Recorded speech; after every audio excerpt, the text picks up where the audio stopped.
ମିଠା ମିଠା ଦେଖି ଜାମୁକୋଳି ମନ ମୋର ଖେଳୁଅଛି ଦୋଳି ଖାଇବି ମୁଁ ମିଠା ଜାମୁକୋଳି ନାଚି ଗୀତ ଗାଇ ମାରି ତାଳି। ଏହି ଗୀତଟି ଶୁଣିଲେ ଦୂରଦର୍ଶନରେ ଦେଉଥିବା କଥା ସରିତା କାହାଣୀର ଗୌଡ଼ ପିଲା ମାଧିଆ ଗପ କଥା ମନେ ପଡ଼ିଯାଏ। କିପରି ଜାମୁକୋଳି ଖାଇ ଭାଲୁ ନାଚିଥିଲା ଆଉ ଭାଲୁର ଗୀତ ଗାଁ ଗାଁରେ ଖେଳି ଯାଇଥିଲା। ତେବେ ବର୍ଷା ଋତୁ ଆସିଲେ ରାସ୍ତା କଡ଼ରେ ପ୍ରଚୁର ଫଳ ଦେଖିବାକୁ ମିଳେ, ଯେପରିକି ପିଜୁଳି, ଆମ୍ବ ଆଉ ଜାମୁକୋଳି।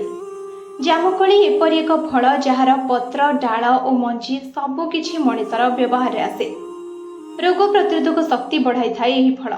ଏଣୁ ଡାକ୍ତର ମଧ୍ୟ ଏହି ଫଳ ଖାଇବାକୁ କହିଥାନ୍ତି।